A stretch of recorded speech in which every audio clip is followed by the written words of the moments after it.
similar vein to this, luxury on a budget. This is the Huawei Mate 40 RS. Pretty sure the lid's on backwards. Okay, we've got 2 layers of protection here.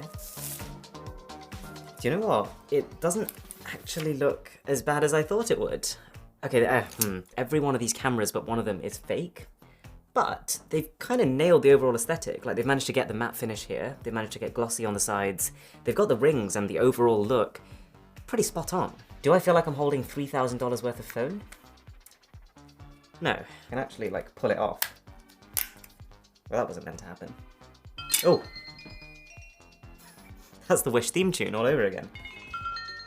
Same theme song again. A few dead pixels around. I've never seen a hole punch cutout like that. This is so funny. Okay, so can you see how there's one actual camera there? Because the Huawei Mate 40 RS is meant to have 2 cameras, they've drawn one on virtually. It's like at the point when you're going to ship someone a fake phone, why bother? Alright, let's just try the camera now we're here. Oh, beautiful. Look at the detail. So this is, I believe... Yeah, so I had to go back and refresh myself on exactly what this was, but essentially I spent $40 for a phone that's completely unbranded but has surprisingly good specs. And doesn't look too shabby either. Is this as good as the specs make it seem? Okay, I mean, it's not great to use. Everything does feel a little bit sluggish, and I don't think this chipset is being pushed to its maximum here. But at the same time, it's still so confusing. Like, who made this? Who woke up one day and thought, you know what I'm gonna do? I'm gonna make a completely unbranded phone and put components in it such that I'm selling it for, like, no profit. Right, we are nearly at those Star Wars phones, which I'm very excited for.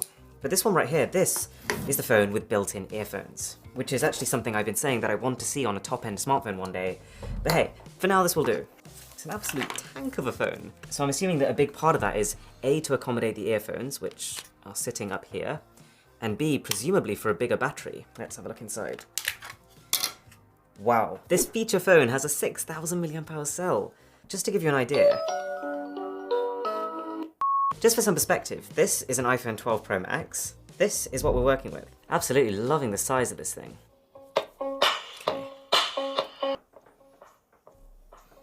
Okay, I mean, given the fact that this entire package was like, I think it was less than $40, it's not bad at all. These are not earphones I would say are good. They're basically just entirely base, but it's a fun experience. And because obviously they're built into the phone, it's just like seamless connectivity. The BlackBerry Passport. Something I've ever told you guys is that before I got my first ever Android phone, I was actually a BlackBerry user. That's good packaging. It's so wide. So within 2 seconds of holding it, I can see straight away why some people loved it. It's so unique as a form factor, and it feels just really sturdy, really solid and well built. But at the same time, I can also see straight away why this didn't take off. Like, ergonomically speaking, this thing disobeys just about every rule that's been built for us. Like, if you think the iPhone 12 Pro Max is an uncomfortable phone to hold, this makes even less sense. You can actually tell that BlackBerry's put a lot of thought into this UI. They've really made it something quite original. Is this my iPhone? It's so unbelievably wrong. It's got 4 camera lenses. They look nothing like iPhone camera lenses.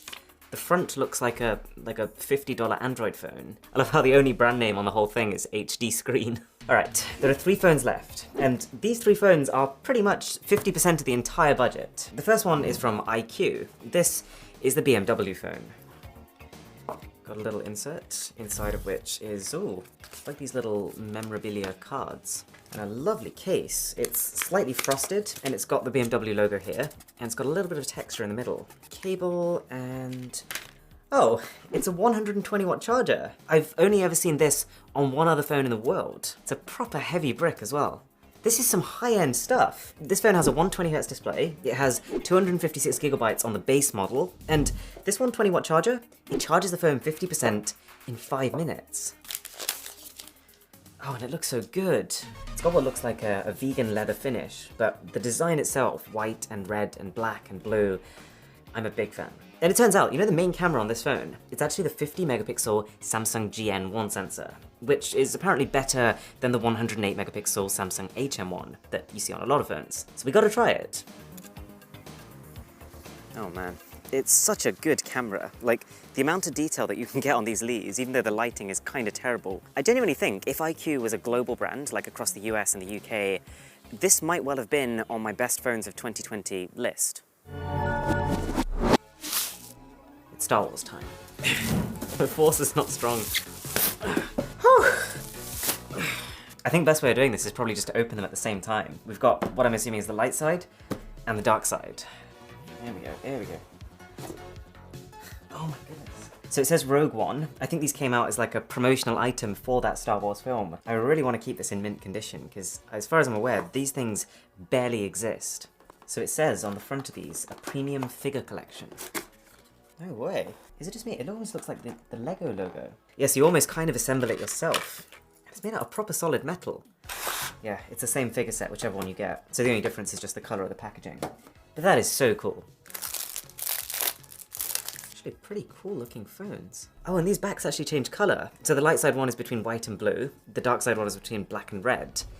And if you've watched Star Wars, that will actually make a lot of sense to you. Oh. The attention to detail on this is ridiculous. Like if you have a look at these screens, on the dark side phone, they've actually put you inside the ship that the dark side uses. And same for the light side. And they've actually changed the logos at the bottom, as well as your home button and the sound effects of the phone accordingly. That, as someone who would call himself a Star Wars fan, is pretty cool. Check this out. That's so cool. And even when you type in like the wrong lock code, check this out. Yeah, it's just ridiculous.